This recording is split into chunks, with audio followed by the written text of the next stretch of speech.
Hoje nós vamos falar sobre como a loucura e a obsessão de um homem acabaram com a vida de uma garota de 17 anos.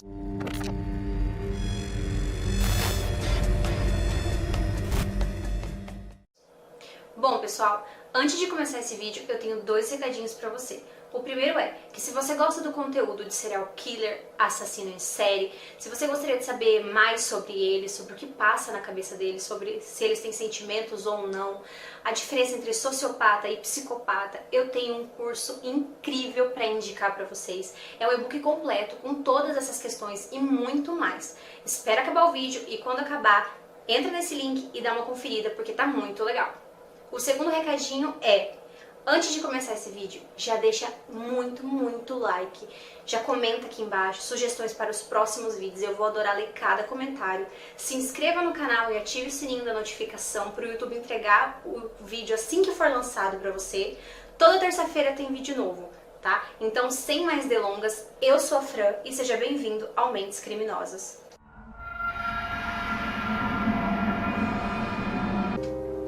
Alyssa Mary Turner nasceu no dia 3 de abril de 1984 em Phoenix, Arizona. Ela era filha de Barbara Farmer e Steven Strom e tinha um irmão mais velho chamado John. Quando Alyssa tinha apenas 3 anos de idade, Barbara se separou de Steven. Segundo ele, não tinha nenhuma justificativa, foi sem mais nem menos, ela simplesmente pediu para que ele saísse de casa. Ele achou aquilo muito estranho, mas resolveu fazer a vontade dela, né? Ele pensou que ela poderia se arrepender, voltar atrás e tudo ficaria bem, mas em vez disso ela logo entregou a casa que eles moravam, que era de aluguel, e já se mudou para a casa de Michael. E mais tarde foi descoberto que eles já mantinham relações antes mesmo da separação.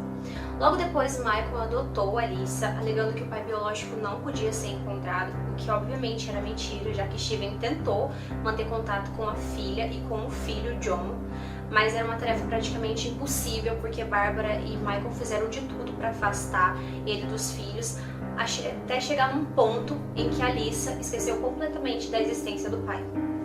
Cerca de 1 ano depois, a sua irmã mais nova, Sarah Turner, nasceu. E logo depois do nascimento dela, a Barbara foi diagnosticada com câncer do pulmão.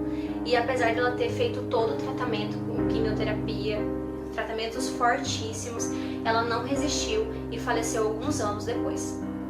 Alyssa tinha apenas 9 anos e a irmã Sarah tinha 4 quando a mãe faleceu. E elas ficaram sob a responsabilidade do Michael, que nunca se casou novamente. E nessa mesma época, Michael começou a desenvolver uma depressão e, segundo a família, o comportamento dele mudou completamente, principalmente com a Alyssa. Ele começou a ficar mais controlador, ele perseguia ela, ele deixava as regras da casa muito mais rígidas para ela, diferente de Sarah, que ele continuou amoroso, divertido e afetuoso. Quando Alyssa ficou mais velha, o comportamento de Michael em relação a ela parecia muito mais o de um namorado ciumento do que de um pai. Ele perseguia ela, ele ia até o trabalho dela e ficava escondido no estacionamento filmando ela. Ele perseguia para saber se ela estava onde exatamente ela tinha falado que estaria. Ele chegou a instalar câmeras na casa, ao redor da casa e no interior e até em lugares secretos. Ele filmava todo o interior da casa, o dia todo. Ele chegou até a mostrar para o namorado de Alyssa uma filmagem antiga dela beijando um rapaz e ele queria que ele acreditasse que aquilo era atual para que ele terminasse com Alyssa. E ele também regularmente brigava com o namorado de Alyssa para tentar causar algum atrito entre os dois. Ele fez ela assinar vários contratos de comportamento que ela teria que ter dentro de casa. Ele fez um quadro que ficava bem na entrada da casa, de todas as tarefas dela. Ele entrevistava os pais dos amigos de Alyssa. Ele gravava todos os telefonemas da casa para saber o que ela falava pelas costas dele. A Alyssa tinha uma aparência que lembrava muito a da mãe e muitos se perguntam se esse era o motivo dele ser tão obcecado e espioná-la dessa forma. Por outro lado, com Sarah, a irmã mais nova de Alyssa, era totalmente diferente. Ela não tinha que seguir regras, ela não era vigiada, ela tinha certa liberdade. Até algumas vezes ele deixou ela beber bebida alcoólica enquanto ainda era de menor. E ela adorava isso, ela adorava o pai, ela dizia que ele era o melhor amigo dela. Hoje ela vê que esse comportamento com ela, que essa liberdade que lhe foi dada, na verdade era só para encobrir a crueldade com a Alyssa. A desculpa de Michael para o tratamento com Alyssa era de que ela tinha déficit de atenção, de que ela tinha necessidade especial e de que ela precisava de um cuidado a mais comparado a Sarah. Ele zombava o tempo todo da inteligência de Alyssa, fazendo ela acreditar que ela era incapaz de tomar qualquer decisão sem a ajuda dele e fazendo os outros acreditarem que ela era instável e rebelde.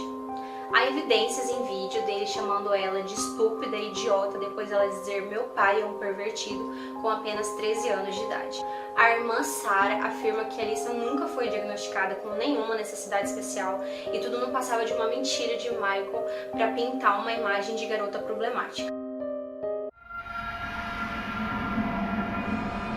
Alyssa desapareceu no dia 17 de maio de 2001, quando tinha 17 anos. No dia do desaparecimento de Alyssa, Michael alega que foi buscar ela mais cedo na escola para que eles pudessem almoçar junto, e era o último dia do ano letivo. Antes de sair com Michael, Alyssa encontra o namorado e diz que está saindo mais cedo, que o pai veio buscar ela e que ela veria ele mais tarde. Michael conta em depoimento que durante o almoço ele e Alyssa tiveram uma discussão por mais liberdade e ele disse a ela que enquanto ela vivesse embaixo do teto dele, ela teria que seguir as regras dele. Alyssa então ficou furiosa, ele levou ela para casa e logo depois foi fazer algumas coisas e depois buscar a Sarah na escola. E algumas horas depois, Sarah, que estava num passeio com a turma, chegou na escola e ficou esperando o pai buscar, mas ele não apareceu. Ela não achou nada estranho naquele dia, porque, segundo ela, era uma coisa normal ele se atrasar para buscar as filhas.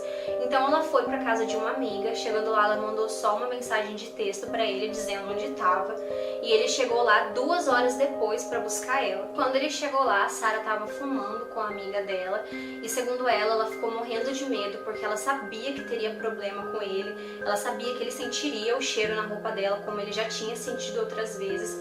E ela disse que a única regra que eles tinham era que cigarro era proibido, afinal a mãe dela tinha morrido de câncer no pulmão, mas ao invés disso ele ignorou o fato, ele não percebeu.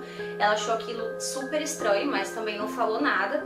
E aí a única coisa que ele fez foi dar o celular pra ela e falar: liga pra sua irmã porque eu não tô conseguindo falar com ela. Sarah tentou ligar várias vezes, mas a Alyssa não atendeu. E quando chegou em casa foi direto pro quarto da irmã. Quando chegou lá viu a mochila dela jogada no chão com todo o conteúdo espalhado, o celular e um bilhete dela dizendo que tinha fugido. Sarah admite não ter dado nenhuma importância para aquele bilhete porque a irmã já havia várias vezes ameaçado de fugir e ela não achou que ela levaria até o final. Mais tarde naquela noite, Michael ligou para a polícia e informou que a filha havia fugido e apesar da polícia ter registrado, ela acreditou na palavra de Michael que a Alyssa havia fugido de casa e não começou a procurá-la. Vale a pena observar que Michael alguns anos atrás havia trabalhado na polícia, então ele saberia exatamente o que dizer para despertar o interesse da polícia, para ela começar a investigar o caso mais a fundo e ir atrás da filha realmente. Isso se ele tivesse interesse, mas no caso ele falou exatamente ao contrário. Tudo para afastar a polícia, tudo para deixar ela desinteressada no caso de Alyssa. Uma semana depois do desaparecimento de Alyssa, Michael afirma ter recebido uma ligação dela dizendo que estava na Califórnia e que na ligação ela xingava ele e pedia para deixar ela em paz, mas depois disso ela nunca mais entrou em contato com o namorado, com a família ou com nenhum amigo. Depois disso, Michael entrou em contato com a companhia telefônica para rastrear aquele número e descobriu que se tratava de um telefone público na Califórnia. Detalhe: o Michael gravava todas as ligações da casa, mas naquele dia, que coincidência, né? Ele esqueceu de ligar o aparelho. Então essa ligação nunca foi provada. Depois disso, Michael organizou por conta própria algumas viagens para a Califórnia que ele levou a Sarah. Lá eles espalhavam cartazes de desaparecido e procuravam a Alyssa. O bilhete que a Alyssa supostamente deixou foi analisado pela polícia e foi provado que realmente era a letra dela, só que não fazia referência a nada do que Michael havia dito sobre a briga no almoço, não tinha data, mas parecia que ela estava fugindo por conta da Sarah do que por Michael. E vamos combinar, se você é um adolescente, se você está planejando fugir, você não vai arrumar uma briga antes. né? Se você quer fugir, se você sabe que você vai fugir, você não vai arrumar uma briga por falta de liberdade. Você vai ficar quieto, você vai deixar o plano seguir. A Sarah acredita que a Alyssa tenha escrito esse bilhete numa briga anterior que elas tiveram e que ela realmente planejou fugir, mas desistiu. E também tem o fato dela ter mencionado esses $300, já que ela tinha no banco $1.800 que por anos ficaram intocados. O irmão mais velho de Alyssa afirma que meses antes do desaparecimento dela, eles tiveram uma conversa e ela contou que pegou $300 de Michael. Mais um fato que prova que aquele bilhete se referia a um plano de fuga que ela não teve coragem de executar. E em relação às filmagens, vocês devem estar se perguntando aí, né, que estava espalhado na casa toda. Pois é, Michael disse à polícia que ele havia revisado as imagens daquele dia e não achou nada importante, nada relevante, nada que pudesse ajudar o caso, e ele simplesmente excluiu as imagens. O desaparecimento de Alyssa nunca foi investigado pela polícia nos estados iniciais, o que é crucial para você encontrar alguma pista, para você encontrar qualquer coisa relevante que possa ajudar a encontrar uma pessoa desaparecida. Ele passou praticamente despercebido pela mídia. As pessoas, os vizinhos e os amigos não tão próximos nem sabiam que a Alyssa tinha desaparecido. Isso porque Michael falava para todo mundo que ela tinha simplesmente ido embora para a Califórnia. E foi assim até que em 2008 um assassino condenado chamado Thomas Rimmer olhou uma foto de Alyssa que estava na delegacia, né, uma das fotos dela que estava espalhada por todo lugar de desaparecida. E ele afirmou que assassinou ela junto com outras 21 vítimas que ele havia feito. A polícia então começou a investigar, levou ele para um interrogatório e logo descobriu que não era verdade, porque ele descrevia a Alyssa como uma drogada, como uma viciada em heroína, e aí já foi desmentido na hora pela família, porque como que é possível você esconder que você tem um vício em heroína, né, já que é uma coisa bem específica, e a família negou esse fato e outros que ele havia alegado sobre ela. Então a polícia começou a investigar o caso, não mais sobre ele, mas investigar o caso de Alyssa e perceber que desde 2001, de quando ela havia desaparecido, ela não tinha usado o seu número da Previdência Social, ela não tinha sacado o valor de 1.800 que ela tinha em conta. Ou seja, como é possível uma pessoa sair de casa, uma pessoa fugir de casa, né, um adolescente com apenas $300 e simplesmente desaparecer do mapa?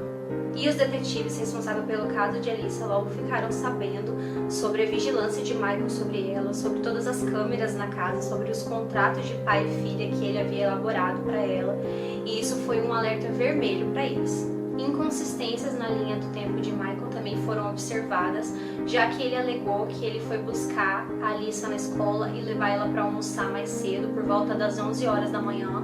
Depois deixou ela em casa e foi buscar Sarah no colégio, mas Sarah afirma que ele só chegou lá para buscar ela por volta das 19 horas, apesar de Michael alegar que deixou a Alyssa em casa e já foi buscar a Sarah, e isso deixa um espaço de tempo na tarde dele muito grande, sem explicação nenhuma.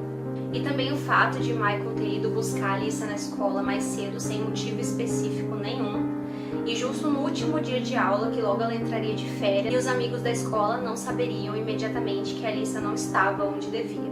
Também foi algo que chamou muita atenção dos investigadores. A família de Barbara forneceu documentos que provam que ela levou a filha com 7 anos de idade para verificar se ela sofria abuso sexual. Aparentemente, os resultados deram negativo, mas todo mundo sabe que só dá positivo caso haja penetração, e naquele momento poderia não ter havido, o que não prova, né, que ela não estava sofrendo realmente um abuso sexual, a ponto da Bárbara ficar desconfiada. E nessa mesma época, a família relata que Bárbara estava esgotada do comportamento agressivo de Michael com ela e também da irresponsabilidade que ele tinha com as filhas, que já haviam sido atropeladas várias vezes sob responsabilidade dele. E também a Alyssa já havia sido internada quando criança por overdose, porque comeu alguns remédios que estavam em cima da mesa, remédios de Michael. que estavam em cima da mesa, achando que eram balas, sem contar o fato de que Michael agredia fisicamente Bárbara e já havia tentado diversas vezes molestar as cunhadas. Tudo aquilo foi um basta para Bárbara, que juntou dinheiro para deixar Michael, mas logo ela descobriu o câncer e começou o tratamento, e a gente sabe que tratamento de câncer realmente acaba com a pessoa, deixa ela extremamente fraca. E ainda ela estava suspeitando que Michael estava dando morfina demais para ela, e olha que coincidência, ela morreu um dia antes do seguro de vida dela expirar. No início de dezembro de 2008, os detetives chamaram Sarah para conversar e explicar para ela que agora Michael era o principal suspeito do desaparecimento de Alyssa. E naquele dia também ela descobriu que eles tinham suspeitas, que eles tinham provas de que Alyssa estava sendo abusada sexualmente por Michael. Segundo a polícia, amigos, professores e conhecidos de Alyssa se manifestaram para expressar preocupações sobre o relacionamento de Michael com Alyssa, e também disseram que em alguns momentos, para algumas pessoas, a Alyssa havia confessado que sofria abuso sexual da parte do pai. Inclusive, o sobrinho de Michael, David, que por algum tempo morou junto com a família, confessou que um dia chegou em casa e foi assistir uma fita VHS e ele ficou aterrorizado com o conteúdo. Na fita tinha duas garotas nuas amarradas, inclusive ele disse que uma delas parecia muito a Alyssa, e ele ficou aterrorizado com aquela fita, ele largou tudo e saiu de casa. Michael todo o tempo negou a existência daquela fita e disse que David era problemático, era bêbado e se drogava, o que obviamente não era verdade, mas que ninguém deu importância. Muitos acreditam que os abusos de Michael começou depois dos 9 anos de Alyssa, que foi quando sua mãe morreu. E o que me deixa mais indignada é que essas pessoas que Alyssa entrou em contato, que Alyssa contou o que estava acontecendo com ela, que ela se abriu, não fizeram absolutamente nada. Não chamaram a polícia, não chamaram assistência social, não fizeram nada. Até o momento em que elas souberam que tinha uma grande chance de Alyssa estar morta. Além disso, a polícia encontrou mais tarde um contrato elaborado por Michael e assinado por Alyssa, que nele estava redigido que ela nunca havia sofrido abuso sexual nenhum da parte de Michael. Gente, vamos combinar? Se você é inocente e ponto. Você não se dá o trabalho de elaborar um contrato para provar isso. E mais tarde, a polícia também descobriu que Michael havia ligado para o Serviço de Proteção à Criança e ao Adolescente alguma semana antes de Alyssa desaparecer, dizendo que ela faria uma falsa denúncia de abuso sexual infantil contra ele e que ele estava extremamente preocupado sobre o que aconteceria com ele, o que ele podia fazer caso ela fizesse essa ligação, caso ela fizesse essa denúncia. Após essa descoberta, a polícia conseguiu um mandado de busca para a casa de Michael, na esperança de encontrar as imagens das câmeras de segurança do dia do desaparecimento de Alyssa. Em vez disso, eles encontraram 26 bombas e explosivos feitos à mão, 19 rifles de alto calibre, silenciadores artesanais e uma van cheia de bujão de gás. Eles também descobriram um manifesto de 98 páginas escrito por Michael, se auto-intitulando um Marte e descrevendo um ataque terrorista que mais tarde ele faria a um sindicato local e depois cometeria suicídio para chamar a atenção para o caso de Alyssa. Ele foi sentenciado a 10 anos de prisão, na qual cumpriu apenas 7 e foi liberado em 2017.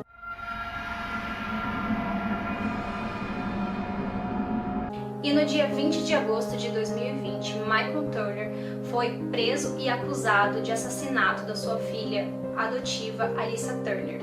No dia 2 de setembro, Michael esteve frente a frente com o juiz e com a promotoria pela primeira vez e se declarou inocente. O julgamento foi marcado para começar no dia 15 de dezembro de 2020, mas devido à pandemia, foi remarcado para abril de 2021. E essa prisão só foi possível graças à irmã de Alyssa, Sarah Turner, que não descansou, que não mediu esforços para provar a culpa do pai no assassinato da irmã.